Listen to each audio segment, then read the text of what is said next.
So in today's class, I'm going to discuss about optimal BST.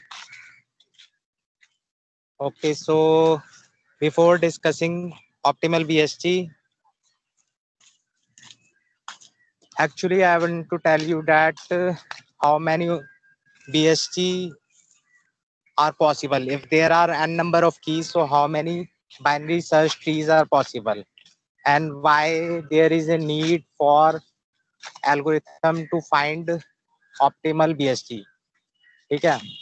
अब आप brute force अगर apply करोगे optimal BST find out करने के लिए, so it will take lot of time, because जो अगर लेट सपोज आपके पास नंबर ऑफ कीज एन है, ठीक है, तो आपके पास कीज मतलब या नोड्स, ठीक है, अगर आपके पास एन कीज है या एन नोड्स हैं, तो आप कितनी पॉसिबल बाइनरी सर्च ट्री बना सकते हो. That is 2n factorial divided by n plus n factorial multiply n factorial, which is also equal to 2ncn divided by n plus 1. इतनी number of binary search tree you can create. ठीक है, but आपको एक एक करके find out करना, एक एक binary search tree you take and check whether it is optimal or not. It is very time consuming. ठीक है, but before discussing what is how we can find out whether a tree is optimal, binary search tree is optimal or not, before that we are going to discuss what is how can we calculate whether a tree is optimal or not.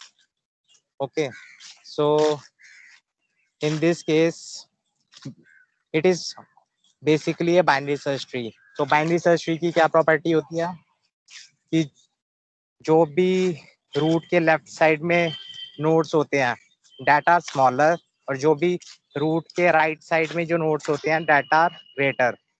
So this is the condition of binary search tree.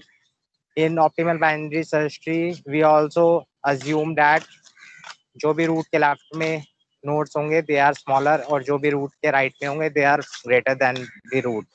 ठीक है, उसकी value greater होगी.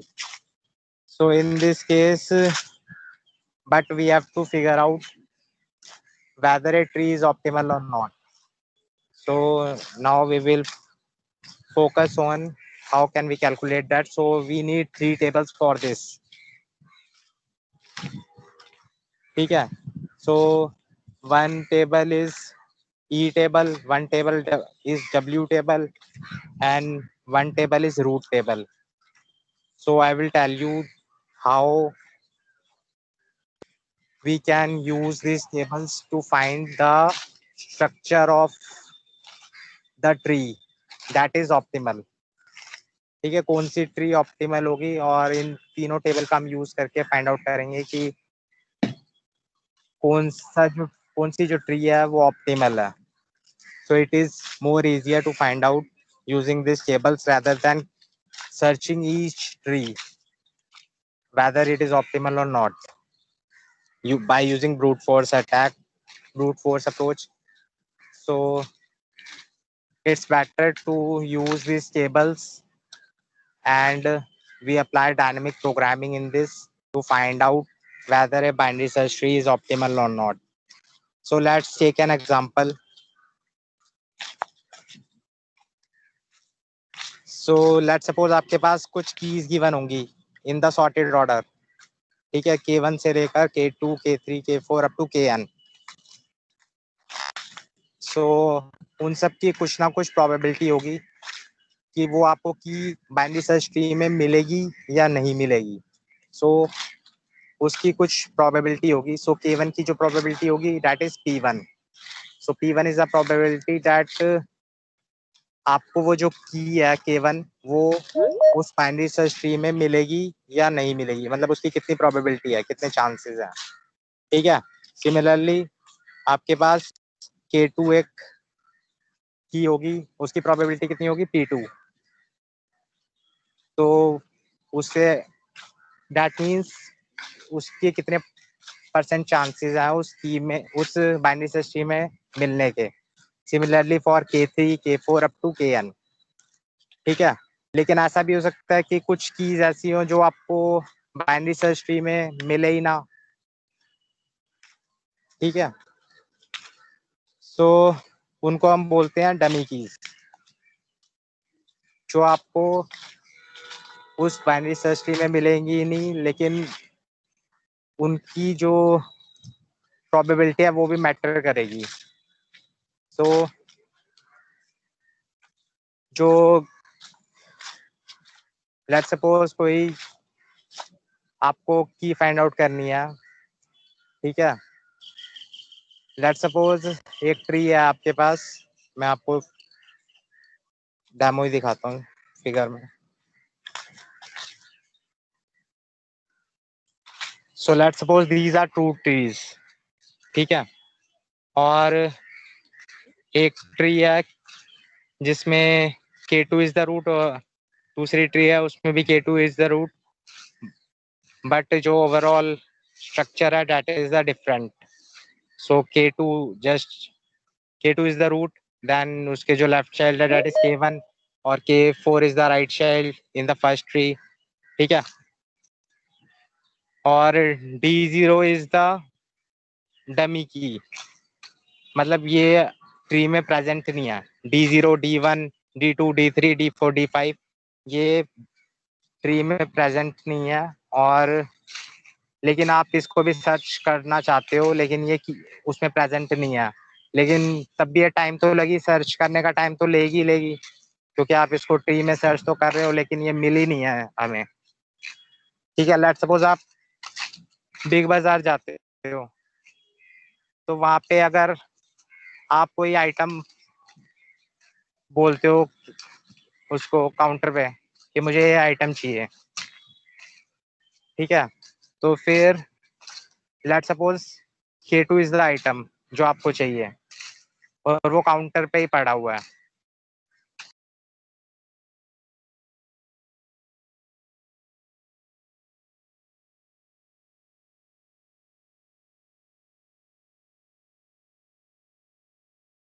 पे है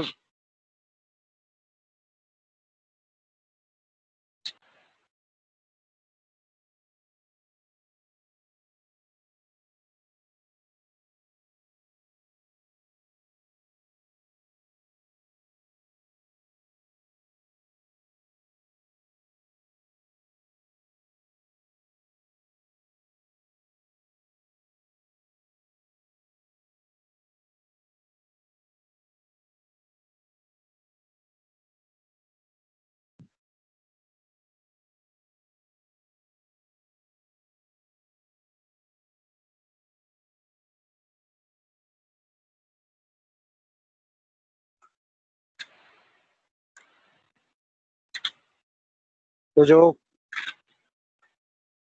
counter पे है वो क्या करेगा कि उसके पास K2 आइटम उसके पास ही रखा हुआ है, तो that will give you that in a very less time. ठीक है, तो नाउ ऐसे ही वो अगर आता वो आता है कस्टमर और कहता है कि मुझे K1 आइटम चाहिए, ठीक है, तो K1 आइटम जो है वो उसके जस्ट पास में है, तो वो उससे मतलब K1 K2 से थोड़ा सा दूर है, तो वो फिर आपको K1 आइटम दे देगा, बट जो उसका टाइम लगेगा उसको सर्च करने में वो उससे ज़्यादा टाइम लगेगा K2 से जितना भी टाइम लग रहा है, और K4 और K1 का जो टाइम है दैट इज सेम। ठीक है, मतलब वो सेम लेवल पे है, तो सेम शेल्फ पे रखे हुए हैं, बट K2 से थोड़ा सा दूर है, तो उसको जो सर्च करने का टाइम है वो भी सेम ही लगेगा K1 और K4 को, बट K2 से ज़्यादा टाइम लगेगा। सिमिलरली K3 और K5 को सर्च करने का टाइम वो थोड़ा और ज़्यादा लगेगा, और D0 D1 D2 D3 D4 D5 ये जो है इन ये तो स्टॉक रूम में प्रेजेंट है। ठीक है, तो फिर इसको जो सर्च करने का टाइम है ये तो काफ़ी ज़्यादा लगेगा, क्योंकि ये स्टॉक रूम में अवेलेबल है। अगर अगर ये काउंटर पे पहले ही पता होता कि ये जो D0 आइटम है, अगर काउंटर वाले को पहले ही पता होगा कि ये प्रेजेंट नहीं है हमारे पास, तो कम टाइम लगेगा। लेकिन अगर काउंटर वाले को नहीं पता कि D0 आइटम अवेलेबल है या नहीं, तो ज़्यादा टाइम लगेगा। ठीक है, तो वो उसे स्टॉक रूम में जाना होगा, देन सर्च करना होगा, तो उस केस में ज़्यादा टाइम लगेगा। तो अगर D0 अगर रूट के पास होता, D0 D1 D2 D3 D4 D5, अगर ये रूट के पास होते तो टाइम जो है वो कम लगता सर्च करने में। बट जैसे जैसे ये रूट से दूर होते जाएंगे, तो सर्च करने का जो टाइम है, it will take more time. ठीक है, तो आपको क्वेश्चन गिवन होगा, जैसे कीज गिवन होंगी। कीज इस केस में आपके पास 5 कीज हैं, 1 2 3 4 5। ठीक है, K1 K2 K3 K4 K5, और उसकी प्रोबेबिलिटीज गिवन होंगी आपको, दैट इज Pj। तो P1 की प्रोबेबिलिटी है 0.15, P2 की प्रोबेबिलिटी है 0.1, P3 की प्रोबेबिलिटी है 0.05, P4 की प्रोबेबिलिटी है 0.1, P5 की प्रोबेबिलिटी है 0.2। तो सबसे ज्यादा प्रोबेबिलिटी किसकी है? P5 की, दैट इज 0.2।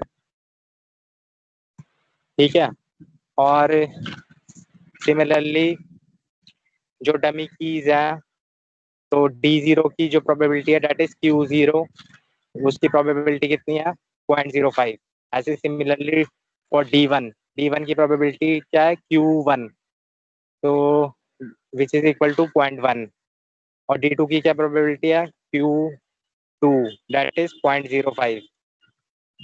D3 की probability that is Q3, that is 0.05। D4 की probability that is Q4, that is 0.05। And D5 की probability that is Q5, that is 0.1। ठीक है, तो इसमें से D1 की प्रोबेबिलिटी हाईएस्ट है, दैट इज 0.1। ठीक है, अब हमें इन दो, ये जो दो ट्रीज दिख रही हैं, अब हमें इसकी कॉस्ट फाइंड आउट करनी है। बट इससे पहले ये जो सम ऑफ प्रोबेबिलिटीज है, ये सारी जो भी प्रोबेबिलिटीज हैं, summation of Pi plus summation of Qi, that is equal to 1। जो टोटल प्रोबेबिलिटीज का जो सम होगा, दैट इज इक्वल टू 1। ठीक है, अब अब हमें इन दोनों ट्रीज की कॉस्ट फाइंड आउट करनी है, then we will check which one is optimal. ठीक है, so we will apply first logic here, then we will go to dynamic programming to solve and calculate which one is optimal. So let's suppose we will consider the first tree. ठीक है, तो इस case में जो formula लगेगा total cost find out करने का, that is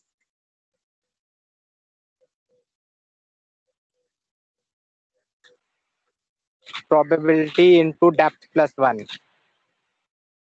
ठीक है, अब ये जो K2 है ये डेप्थ 0 पे है, K2 जो है वो डेप्थ 0 पे है, K1 जो है वो डेप्थ 1 पे है, K4 भी डेप्थ 1 पे है। ठीक है,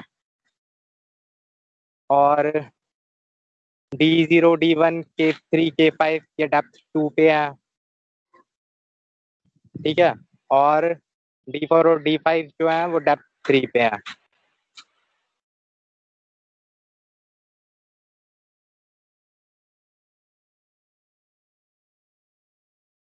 D2 D3 D4 D5 जो है वो डेप्थ 3 पे है। ठीक है, अब हमें क्या करना है कि total overall cost find out करनी है ट्री की। तो हम कैसे फाइंड आउट करेंगे? Depth plus 1 into probability. ठीक है, तो K2 की क्या डेप्थ थी?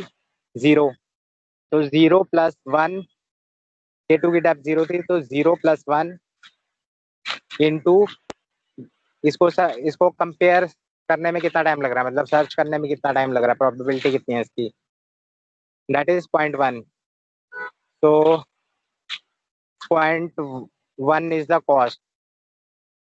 ठीक है, और डेप्थ प्लस 1 मतलब इसको कंपेयर करने में कितना टाइम लग रहा है, एक कंपैरिजन हो रही है इस केस में सिर्फ। ठीक है, एक कंपैरिजन हो रही है और उसकी प्रोबेबिलिटी कितनी है 0.1। और नेक्स्ट इज K1। ठीक है, तो K1 जो है इसको कंपेयर करने में कितना टाइम, कंपेयर कितनी बार हो रहा है, पहले K2 को हम कंपेयर करेंगे, देन K1 को कंपेयर करेंगे, तो दो कंपैरिजन हो रहे हैं। तो डेप्थ, इसकी डेप्थ कितनी थी, 1 थी, तो 1 + 1 दैट इज 2। ठीक है, तो 2 इंटू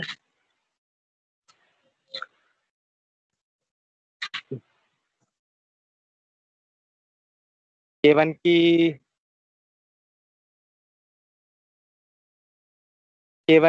डेप्थ थी 1, तो 1 + 1 इज 2 एंड प्रोबेबिलिटी इज 0.15, तो 2 into 0.15 that is 0.3।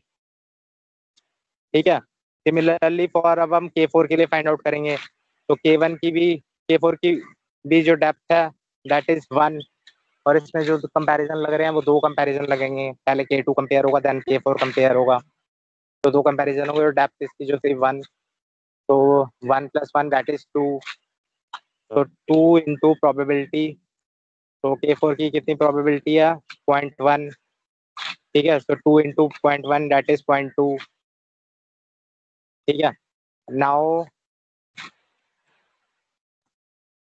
Next is D0।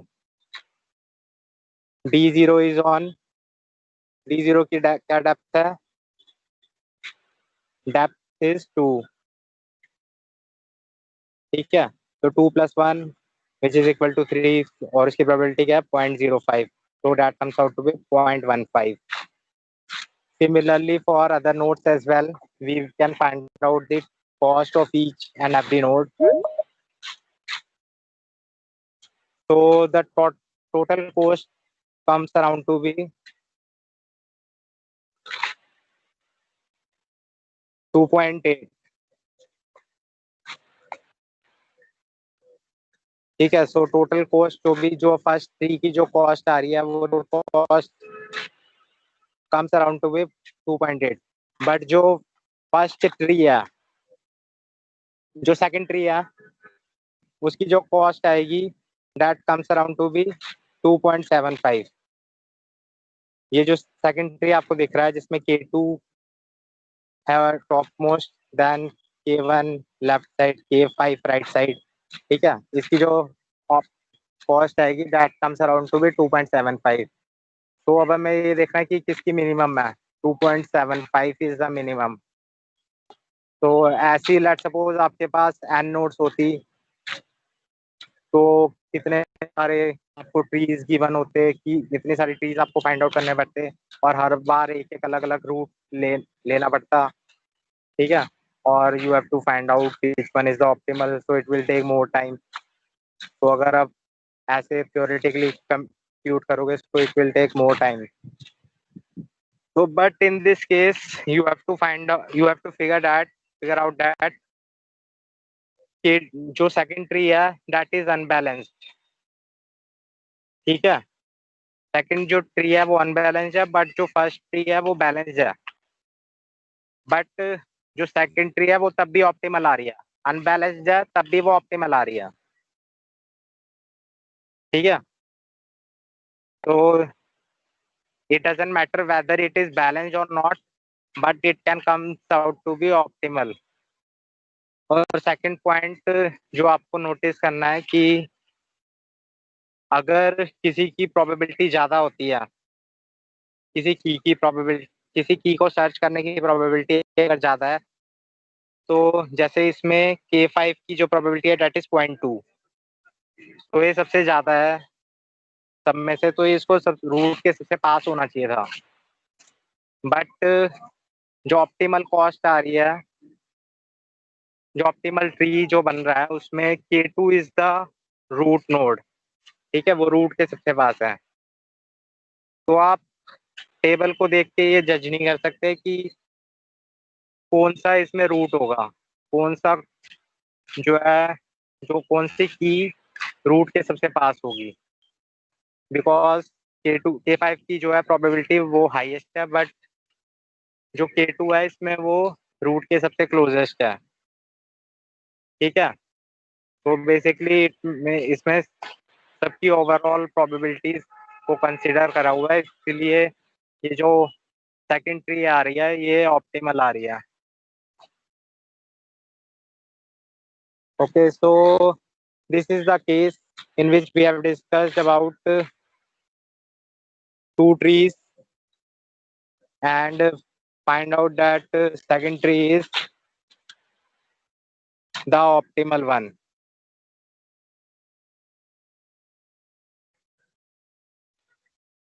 Okay,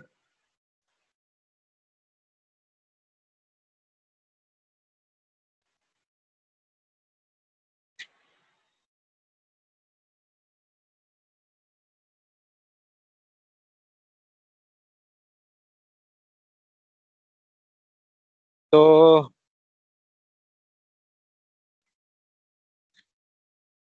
now we are going to discuss about dynamic programming, how we can solve this using dynamic programming. ठीक है, तो अभी तक हमने डिस्कस किया है कि ये दो कि इसको थ्योरेटिकल वे में कैसे कंप्यूट किया जा सकता है और कौन सी ट्री ऑप्टिमल है। बट और जैसा मैंने आपको बताया था कि अगर लेट सपोज K5 की जो प्रोबेबिलिटी थी वो हाईएस्ट थी, ठीक है, दैट इज 0.2। और अगर उसको हम इसको ऐसे ट्री में रिप्रेजेंट करते हैं, K5 is the root node, then K4 left side में, देन K3 उसके लेफ्ट में, देन K2 उसके लेफ्ट में, देन K1 उसके लेफ्ट में, ठीक है। और K1 की जो लेफ्ट मोस्ट है that is the dummy node D0, and K1 के जो राइट है दैट इज D1। तो उस केस में जो इसकी ओवरऑल कॉस्ट आ रही है दैट इज 3.65। अगर हम ये वाला ट्री कंसीडर कर रहे हैं तो ओवरऑल जो कॉस्ट आ रही है 3.65, तो ये तो ज़्यादा ही हो रही है कॉस्ट, लेकिन हमें मिनिमम कॉस्ट फाइंड आउट करनी है। तो इस केस में ये जो ट्री है ये सब ये ऑप्टिमल नहीं है, तो जो सेकंड ट्री था वही ऑप्टिमल था, ठीक है। और ये जो D0 D1 ये सब क्या है, जैसे लेट सपोज आप K5 की वैल्यू लेट सपोज 100 चूज कर रहे हो, ठीक है। K5 जो किया दैट इज 100, K4 जो है वो 80 है, ठीक है। K3 जो है वो 60 है, K2 है वो 40 है, और K1 जो है वो 20 है, ठीक है। तो D0 कौन कौन सी वैल्यूज होंगी, 0 से लेकर 19 तक या माइनस इन्फिनिटी से लेकर 19 तक, इस भी रेंज में जो भी कोई से भी आप वैल्यू सर्च करोगे वो इसमें इस D0 में लाई करेंगी, ठीक है। और D1 में कौन सी लाई करेंगी, 21 to 39, बिकॉज K1 की वैल्यू क्या थी 20, ठीक है।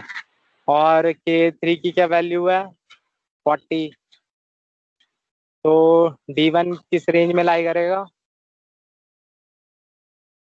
K2 और K1 और K2 के बीच में लाई करेगा D1 की वैल्यू, ठीक है।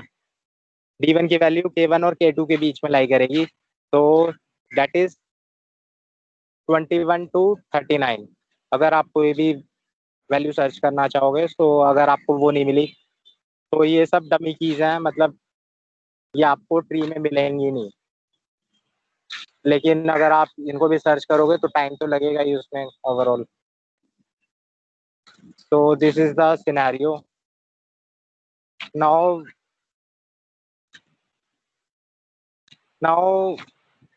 basically let's suppose there are three keys. Now we have to find out the formulas which we can use in dynamic programming, ठीक है। सो अब अभी हम थ्री कीज का सिनेरियो कंसीडर कर रहे हैं और हम एक फॉर्मूला डिराइव करेंगे which we use in dynamic programming। सो आपके पास K2 K1 और K3 तीन कीज है, K2 इज द रूट, ठीक है। तो K2 कौन से डेप्थ पे है, 0 डेप्थ पे है, तो 0 + 1 इंटू इसकी प्रोबेबिलिटी क्या है P2। अब हम इसकी कॉस्ट फाइंड आउट करेंगे, ओवरऑल ट्री की कॉस्ट क्या है, So 1 into P2 plus 2 into P1 plus P3, because K1 जो है उसकी प्रोबेबिलिटी P1 है और K3 की प्रोबेबिलिटी P3 है, और K1 जो है वो डेप्थ 1 पे है और K3 भी डेप्थ 1 पे है, तो 1 + 1 इज इक्वल टू 2, और 2 से हम फिर P1 और P3 को मल्टीप्लाई करेंगे, तो 1 into P2 plus 2 into P1 plus P3 plus 3 into Q0 plus Q1 plus Q2 plus Q3। ठीक है, इन सब की जो प्रोबेबिलिटीज है उसको हम डेप्थ प्लस 1 से मल्टीप्लाई करेंगे और अगेन समेशन करेंगे, सो it will give you the overall cost. तो इस ट्री की ओवरऑल कॉस्ट ये आ गई है।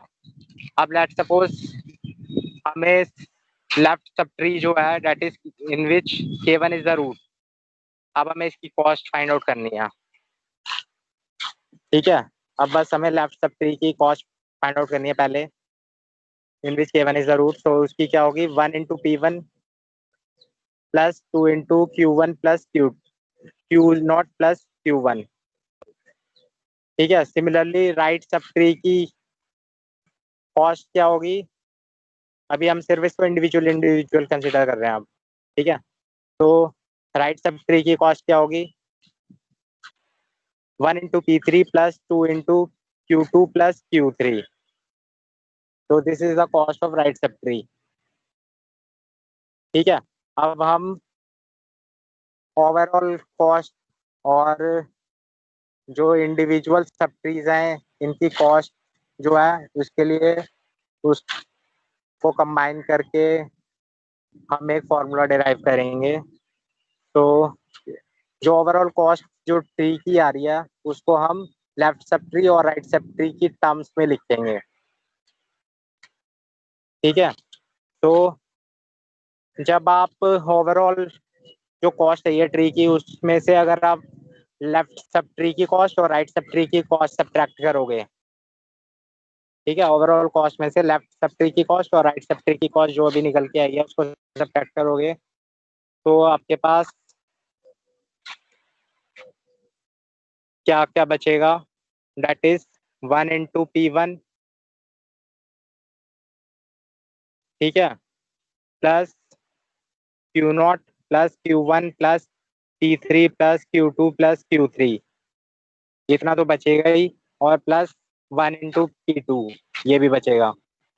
तो मतलब क्या क्या बचेगा अब आपके पास, जब आप ओवरऑल कॉस्ट में से लेफ्ट सब ट्री की कॉस्ट और राइट सब ट्री की कॉस्ट माइनस करोगे तो आपके पास क्या बचेगा, सबकी प्रोबेबिलिटीज का जो एक एक बार जो आ रही है सबकी प्रोबेबिलिटीज उनका सम।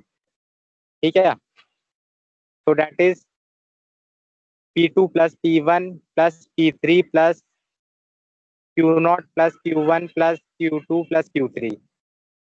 ठीक है, इन सब की प्रोबेबिलिटीज जो भी आ रही है इनका जो सम होगा वो बचेगा।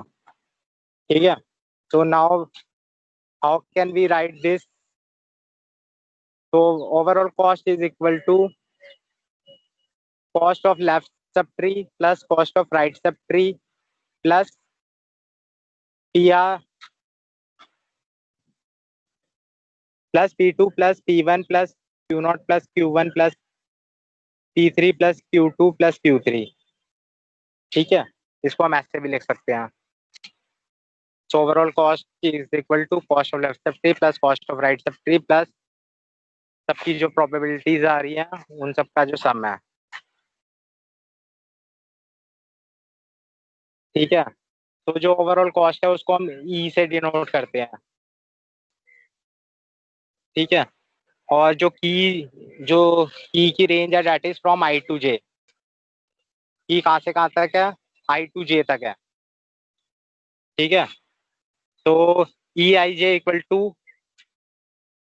EI, R-1 plus ER+1,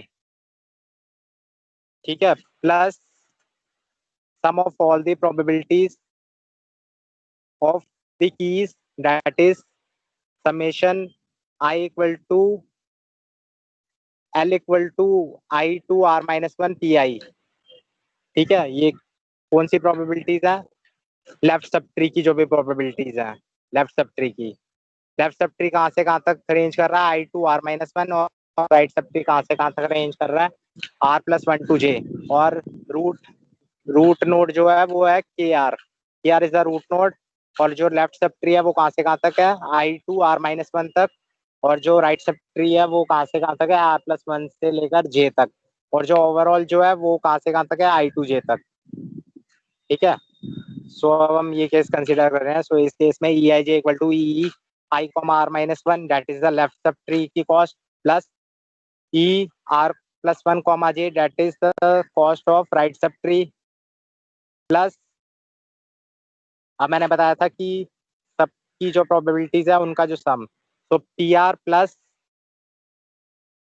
left की प्रोबेबिलिटीज का sum, that is summation L = I2 R-1 PI plus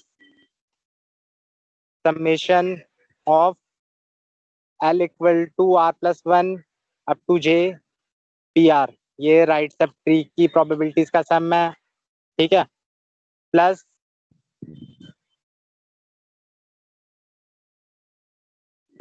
इसमें क्या होगा, और अब जो डमी कीज है उसकी भी प्रोबेबिलिटीज का सम हमें करना था, दैट इज Q कहाँ से कहाँ तक वेरी करेगा?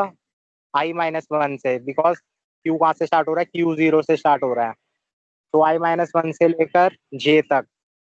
ठीक है, तो L varies from I to J-1 up to J, और समेशन यहाँ से यहाँ तक करना है QL के लिए। ठीक है, सो बेसिकली हमें सबकी प्रोबेबिलिटीज को अगेन सम करना है, और उसको left sub tree plus right sub tree plus overall probability sum को हमें ऐड करना है। So it will give you the total cost of the tree. ठीक है, तो ये जो सम आ रहा है, ये जो सम आया था PR plus summation L = I2 R-1 PI plus summation L = R+1 to J PR। ठीक है, तो PR इस प्रोबेबिलिटी की थी, रूट नोड की प्रोबेबिलिटी थी रूट की। और L = I2 R-1 PI ये लेफ्ट सब ट्री की प्रोबेबिलिटीज का सम था। और L = R+1 up to J ये PR, ये राइट सब ट्री की प्रोबेबिलिटीज का सम था। तो ये कहाँ से कहाँ तक वेरी कर रहा है? अगर इन तीनों को हम कंबाइन कर देते हैं तो ये कहाँ से कहाँ तक वेरी कर रहा है? I to J तक ही वेरी कर रहा है। तो इसको हम सिंपली लिख सकते हैं L = I to J PL। ठीक है, L = I to J PL। और QL कहाँ से कहाँ तक वेरी कर रहा है? L varies from L = I-1 to J तक, बिकॉज Q0 का भी हमें इंक्लूड करना है। ठीक है, तो ऑप्टिमल कॉस्ट जो ट्री की आ रही है, that is EIJ = EI, R-1 plus ER+1, J plus WIJ। और WIJ क्या है? WIJ is equal to summation of L = I to J PL plus summation L = I-1 to J QL। जो WIJ है वो बाकी सारी प्रोबेबिलिटीज का, whether it is dummy की और वेदर इट इज ओरिजिनल की, इन सब की प्रोबेबिलिटीज का सम है WIJ। ठीक है, इसको भी हम कैलकुलेट करेंगे। सो जब हम ट्री फाइंड आउट करेंगे तो जो ई मैट्रिक्स जो फाइंड आउट करेंगे, लेकिन उससे पहले हम W मैट्रिक्स फाइंड आउट करनी होगी इसमें हमें। ठीक है, तो EIJ is the matrix for finding out the overall cost of the tree. तो this is the formula. But इस केस में जो R जो है, ठीक है, रूट जो है, R जो है वो वेरी करेगा I to J तक वेरी करेगा। ठीक है, जो रूट हो सकती है वो I भी हो सकती है, वो I+1 भी हो सकती है। दैट इज जो रूट है वो फर्स्ट की से हम स्टार्ट करेंगे अप टू द लास्ट की तक। हम एक एक को हम देखते चलेंगे कि कौन सी की है वो रूट बनने के लायक है, और we will find out whether the tree is optimal और नॉट। ठीक है, तो इसका हम फिर मिनिमम फाइंड आउट करेंगे। ठीक है, लेट सपोज आपके पास E1,3 है।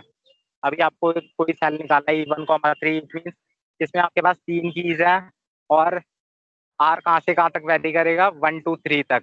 तो आप एक बार R=1 लोगे, फिर R=2 लोगे, R=3 लोगे। तो तीनों केस में आपको देखना पड़ेगा। अगर लेट्स सपोज आपके पास 5 कीज हैं, 1 to 5, I=1 और J=5, तो उस केस में आर कहाँ से कहाँ तक वेरी करेगा, R=1, R=2, R=3, R=4, R=5। तो 5 केस आपके पास होंगे, और आपको हर केस में चेक करना पड़ेगा कि जो अब ट्री बना है वो ऑप्टिमल है या नहीं। तो आपको उसमें से मिनिमम वैल्यू चूज करनी होगी, तो it will give you the optimal tree. ठीक है, तो now we have to find out the base case of EI, J। ठीक है, तो बेस केस क्या होगा, लेट सपोज आपको फाइंड आउट करना है E1,1, लेट सपोज। ठीक है, अभी आपके पास एक ही की है, K1।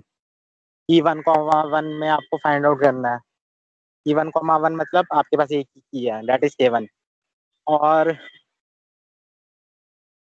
उसका जो लेफ्ट ट्री है उसमें डमी की है, दैट इज G0, और उसके जो राइट सब ट्री है उसमें जो डमी की है, दैट इज G1। ठीक है, और EIJ का मैंने आपको फॉर्मूला बताया था। तो E1,1 क्या होगा, E1,0 plus E2,1 plus W1,1।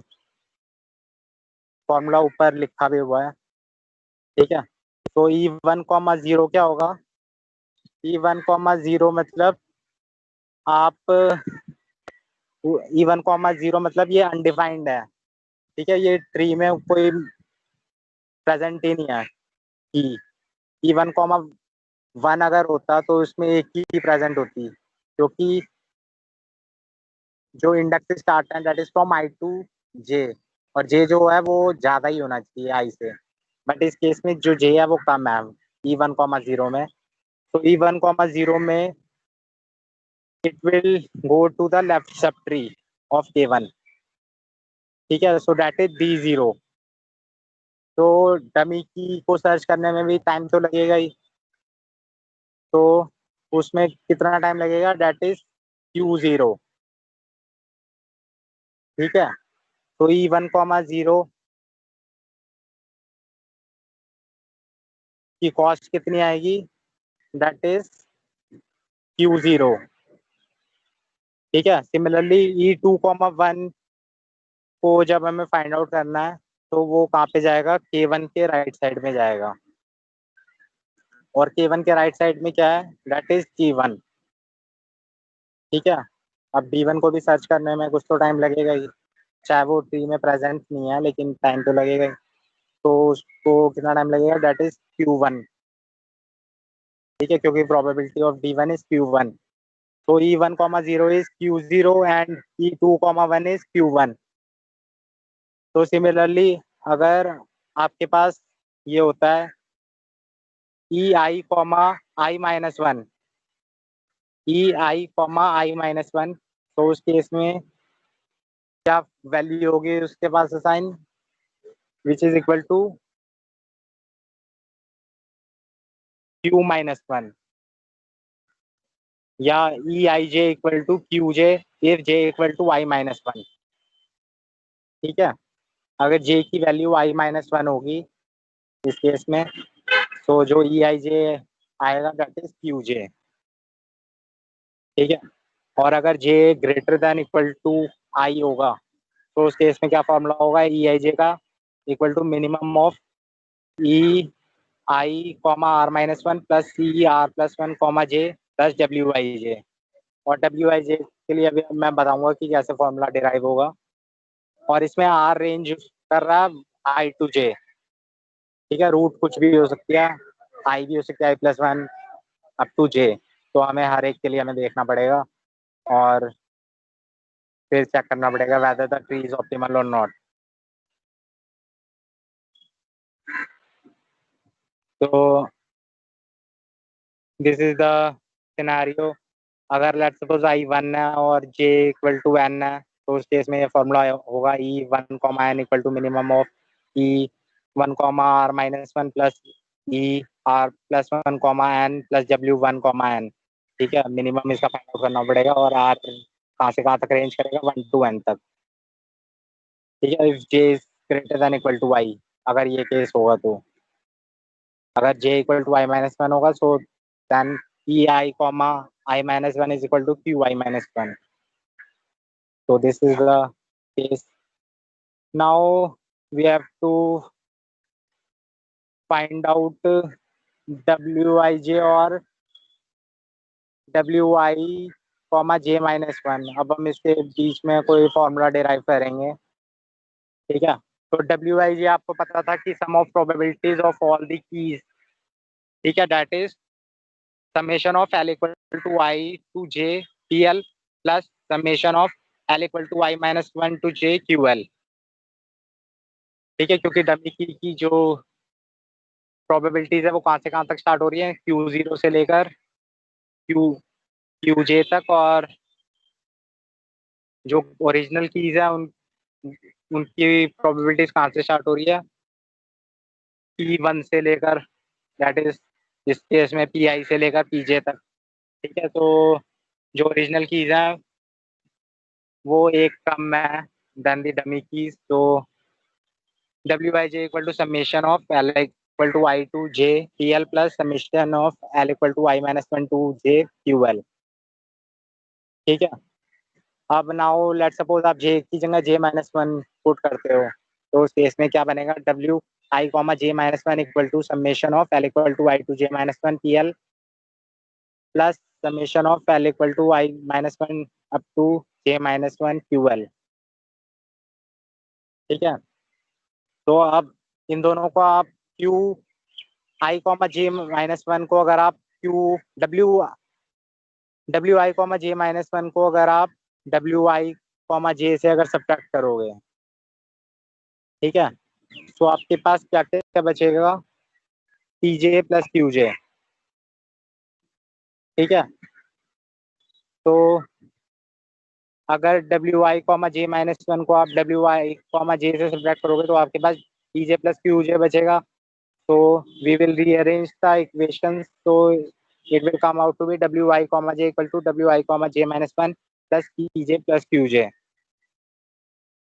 ठीक है, तो बट ये इक्वेशन कब होल्ड करेगी, if j is greater than equal to i, if j is greater than equal to i। और मैंने ई की इक्वेशन में भी बताया था कि वो वाली इक्वेशन कब होल्ड करेगी, j is greater than equal to i। But एक केस ये भी हो सकता है कि j equal to i minus one भी हो सकता है। तो उस केस में बेस केस में क्या वैल्यू होगी, तो लेट सपोज हम w वन कॉमा वन निकालते हैं इस केस में। w one comma one equal to w one comma zero plus p1 plus q1। ठीक है, फॉर्मूले के अकॉर्डिंग ये इक्वेशन बन रही है, w one comma one equal to w one comma zero plus p1 plus q1। तो इस केस में आपके पास w वन कॉमा वन में सिर्फ एक ही की है, दैट इज k1। उसके लेफ्ट में एक डमी की है d0 और उसके राइट में एक डमी की है d1। ठीक है, d0 और d1 तो जनरली ट्री में प्रेजेंट नहीं होती हैं, बट वो सर्चिंग का तो टाइम लेंगी। तो इसकी जो ओवरऑल कॉस्ट बायोलॉजिकली क्या इसकी ओवरऑल कॉस्ट आएगी, that is p1 plus q1 q0 plus q1। ठीक है, p1 plus q0 plus q1। और जो फॉर्मूले के अकॉर्डिंग आ रही थी w one comma one, that is w one comma zero plus p1 plus q1। तो इन दोनों को जब हम देखते हैं, इक्वेट करते हैं, सो उस केस में w one comma zero plus p1 plus q1 equal to p1 plus q0 plus q1। तो w वन कॉमा जीरो की क्या वैल्यू आएगी, q0। ठीक है, w वन कॉमा जीरो की क्या वैल्यू आ रही है, q0 आ रही है। तो सिमिलरली अगर आपके पास w i कॉमा j होता है, W I comma I minus one होता है, तो उस केस में फिर क्या वैल्यू आएगी, क्यू आई माइनस वन। ठीक है, तो इन case of E also the base value is coming the same, and in case of w also the base value is coming the same, that is qi minus 1. ठीक है, so now we will go to the program. In this, before discussing the program, first let me discuss about the tables and the example, how can we create. So in this we have to create 3 tables. आपके पास अभी 5 keys हैं जो starting में मैंने example दिया था। ठीक है, तो आपके पास 5 कीज हैं। तो जो मैट्रिक्स बनेगी उसमें जो 3 मैट्रिसेस बनेंगी, ई डब्ल्यू और रूट। जो ई और डब्ल्यू है वो कहाँ से कहाँ तक रेंज करेगा, 1 से लेकर 6 तक। जो आई जो है वो 1 से लेकर 6 तक होगा। ठीक है, ई और डब्ल्यू में देखो, आई जो रेंज कर रहा है that is from 1 to 6। In case of 5 keys, हमारे पास 5 कीज हैं। ठीक है, और जो जे रेंज कर रहा है डेट इज फ्रॉम 0 टू 5। ठीक है, आपको ऐसे लिखना है डब्ल्यू के केस में। और रूट के केस में आप नीचे से एक लाइन रिमूव कर दोगे, एक पूरी बॉटम वाला जो सेल्स है वो रिमूव कर दोगे। सो आई जो रेंज कर रहा है 1 टू 5 और जो जे रेंज कर रहा है that is also from 1 to 5। ठीक है, अब हमें बॉटम अप अप्रोच फॉलो करते हुए फाइंड आउट करना है कि कैसे ये वर्क करेगा। सो बॉटम अप अप्रोच में हम क्या करेंगे, पहले हम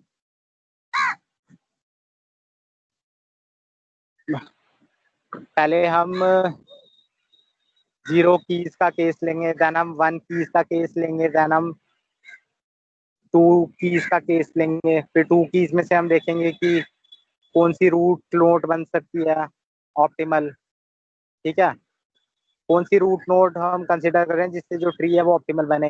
देन हम 3 कीज का केस कंसिडर करेंगे। ठीक है, फिर उन तीनों की कीज में से एक एक बारी हमें हर एक को एक रूट बना के देखेंगे और चेक करेंगे कि कौन सा जो ट्री है वो ऑप्टिमल बन रहा है। देन 4 कीज के लिए भी हम सिमिलरली पैटर्न फॉलो करेंगे, देन 5 कीज के लिए भी। तो लास्ट में हमें ऑप्टिमल ट्री मिल जाएगा। तो इसमें जो सब प्रॉब्लम का जो सॉल्यूशन आ रहा है वो ऑप्टिमल आ रहा है, देन फिर हम उसको कंबाइन कर करके जो ओरिजिनल प्रॉब्लम का जो सॉल्यूशन आ रहा है वो ऑप्टिमल क्रिएट कर सकते हैं इसके अकॉर्डिंग। तो अब हमें W I J find out करना है। सबसे पहले डब्ल्यू मैट्रिक्स फाइंड आउट करनी है, बिकॉज इसका जो यूज होगा वो ई टेबल में होगा। तो W I J equal to W I comma J minus one plus P J plus Q J if J is greater than equal to I, और Q J equal to and W I J equal to Q J if J equal to I minus one. ये मैंने आपको बताया था, formula भी derive करा था हमने अभी। ठीक है, तो अब हम फाइंड आउट करेंगे। आपके पास ये सिर्फ आपको ये जो टेबल है ये गिवन होगी, जिसमें आई पी आई और क्यू आई आपको गिवन होगा। ठीक है, उसके बेसिस पे आपको ये सब टेबल कैलकुलेट करनी होंगी और रिक्रिएट करना होगा। तो इस केस में आपके पास 5 कीज हैं, K1 K2 K3 K4 K5, और उसकी प्रोबेबिलिटीज गिवन है और डमी कीज की भी प्रोबेबिलिटीज गिवन है आपके पास, दैट इज क्यू आई। ठीक है, तो अब हम सबसे पहले फाइंड आउट करेंगे W1, 0। अब आप इसमें भी देख सकते हो, इस वाले ट्री में आप बॉटम अप अप्रोच फॉलो करोगे तो आप सबसे पहले क्या फाइंड आउट करोगे, W1, 0, W2, 1, W3, 2, W4, 3, W5, 4, W6, 5। ठीक है, सबसे पहले बॉटम रो फिल करोगे, then you will go upward in the upward direction. तो W1, 0 क्या होगा, Q0, because Wi, I minus 1 that comes out to be Qi minus 1। तो Q0 की क्या वैल्यू है, 0.05, और W2, 1 की क्या वैल्यू है, 1 की Q1 that is 0.1. W3, 2 is Q2 that is 0.05. W4, 3 is 0.05 as well. W5, 4 is 0.5, 0.05. W6, 5 is Q5 that is 0.1. ठीक है, ये बेस केस के फॉर्मूले थे. Now we will move to W1, 1. नाउ हम bottom most second row fill करना start करेंगे. तो W1, 1 में क्या वैल्यू आएगी? W1, 0 plus P1 plus Q1. तो जब हम इस पूरे इसको फॉर्मूलेस लगा के इसको फिल करेंगे तो W मैट्रिक्स हमें ऐसी मिलेगी कुछ. ठीक है, अब W मैट्रिक्स को हमने फिल कर दिया. इसको ये मैंने सारा लिखा हुआ है कि W मैट्रिक्स कैसे कैलकुलेट करते हैं. Now we have to find out E matrix. E matrix के लिए W मैट्रिक्स को फाइंड आउट करना एसेंशियल था. तो E मैट्रिक्स का फॉर्मूला है EI J equal to minimum of EI R -1 plus ER +1 J plus WIJ. if J is greater than equal to I या EI J equal to QJ if J equal to I -1. So again you have to calculate from the bottommost row. So E1, 0 is Q0 that is 0.05. E2, 1 is Q1 that is 0.1. E up to E6, 5 that is Q5 is which is equal to 0.1. So first bottommost row we have filled up. ठीक है, ई matrix में हमने fill कर दिया. इसमें सिर्फ कोई भी की नहीं थी, इसमें सिर्फ डमी की थी हमारे पास. अब हम केस कंसिडर करेंगे जिसमें एक की प्रेजेंट होगी that is E1, 1, E2, 2, E3, 3, E4, 4, E5, 5. तो E1, 1 में कौन सी की प्रेजेंट है? That is K1. E2, 2 में कौन सी की प्रेजेंट है? That is K2. तो E1, 1 में जब 1 की प्रेजेंट है दैट इज K1, तो वही रूट होगी. ठीक है, एक ही रूट होगी. तो उसमें क्या फॉर्मूला बनेगा? E1, 1 equal to E1, 0 plus E2, 1 plus W1, 1. तो जब हम ये कैलकुलेट करेंगे so that comes out to be 0.45. इसको हम टेबल में फिल कर देंगे. सिमिलरली अप टू E5, 5 तक. ठीक है, इसको फिल कर देंगे.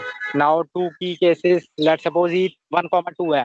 तो इस केस में आपके पास दो कीज हैं K1 और K2. तो आप एक बार या तो K1 को रूट बना सकते हो या एक बार आप K2 को रूट बना सकते हो. तो आप एक बार R को 1 रखना पड़ेगा और एक बार R को 2 रखना पड़ेगा. तो जब आप इन दोनों को रखोगे तो आपको एक वैल्यू मिलेगी. सो इन दोनों में से आपको मिनिमम वैल्यू चूज करनी पड़ेगी. तो E1, 2 में जो मिनिमम वैल्यू आई है वो है 0.9. E1, 2, 3 में जो मिनिमम वैल्यू आई है दैट इज 0.7. ठीक है, तो E1, 2 में किस रूट पे मिनिमम वैल्यू आई है 0.9? That is root R equal to 1 पे. तो R equal to 1 is the root here. ठीक है, अगर आपके पास एक ही की होती है. और R की 2, 3 में कौन सी रूट है? 2 is the root in case of optimal binary search tree. ठीक है, सो ये सारे 2 की के केसेस हैं. अब नाउ 3 की केसेस आर E1, 3. तो इस केस में रूट 1 भी हो सकता है, 2 भी हो सकता है, 3 भी हो सकता है. सो आप तीनों के लिए फाइंड आउट करोगे. सो इस केस में आप रूट 2 लोगे जिसके अकॉर्डिंग जो कॉस्ट आ रही है दैट इज 1.25. वो मिनिमम है. ठीक है, सिमिलरली फॉर 4 की केसेस एंड 5 की केसेस. तो 5 की के जब केस बनाएंगे तो कोई सा भी हम रूट ले सकते हैं. रूट K1 भी हम रूट ले सकते हैं, K2, K3, K4, K5. तो इन सब में से कौन से में मिनिमम आ रही है? That is in the case of K2. ठीक है, सो K2 को हम मिनिमम चूज करें. K2 को हम रूट चूज करेंगे बिकॉज इसी के लिए जो कॉस्ट आ रही है वो मिनिमम आ रही है. तो इस पूरी ई मैट्रिक्स भी फिल हो चुकी है और डब्ल्यू मैट्रिक्स पहले फिल हो चुकी थी. और इसके जो कॉरेस्पॉन्डिंग जो के वैल्यू जो मिनिमम आ रही है, आर वैल्यू जो मिनिमम आ रही है उसको हम रूट टेबल में फिल कर देंगे. ठीक है, रूट टेबल में फिल करने के बाद रूट टेबल कुछ आपको इस तरह से दिखेगी. where I varies from 1 to 5 and j varies from 1 to 5. ठीक है, अब हमें ट्री कंस्ट्रक्ट करनी है। सो ट्री कंस्ट्रक्ट करने के लिए आप सबसे पहले कॉल करोगे रूट 1,5। तो जब i 1 है और j 5 है, सो उस केस में सेल की वैल्यू है 2। ठीक है, तो K2 को हम फिर रूट बनाएंगे। सो K2 इज द रूट, और लेफ्ट सब ट्री में कहाँ से कहाँ तक वेरी करेगा? सर दूसरी I2। क्लास स्टार्ट हो गई हमारी। हाँ कोई नहीं, आप प्लीज कर दो फिर। तो I2 R-1 तक ये चलेगा। ठीक है, लेफ्ट सब ट्री में कहाँ से कहाँ तक होगा? I2 R-1 तक।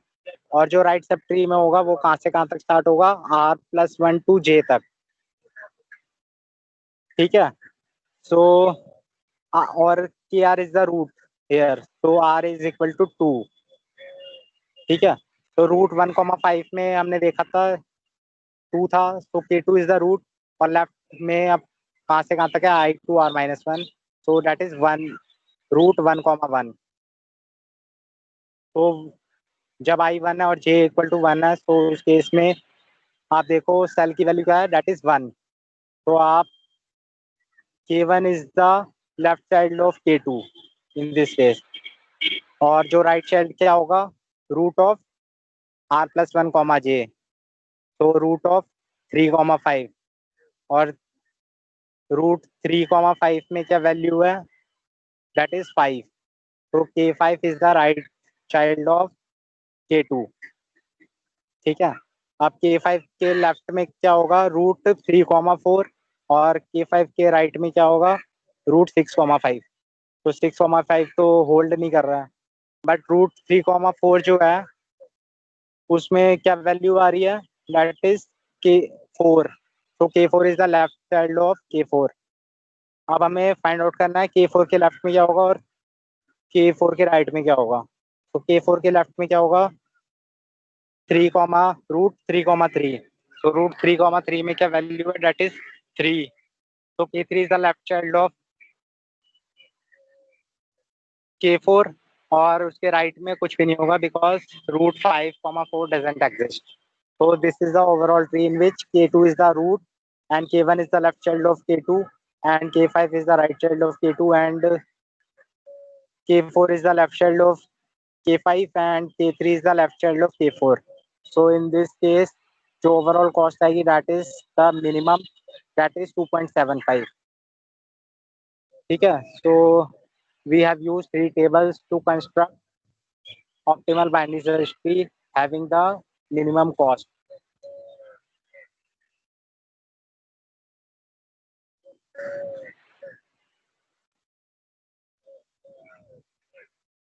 तो इसके लिए अब आप प्रोग्राम भी देख सकते हो,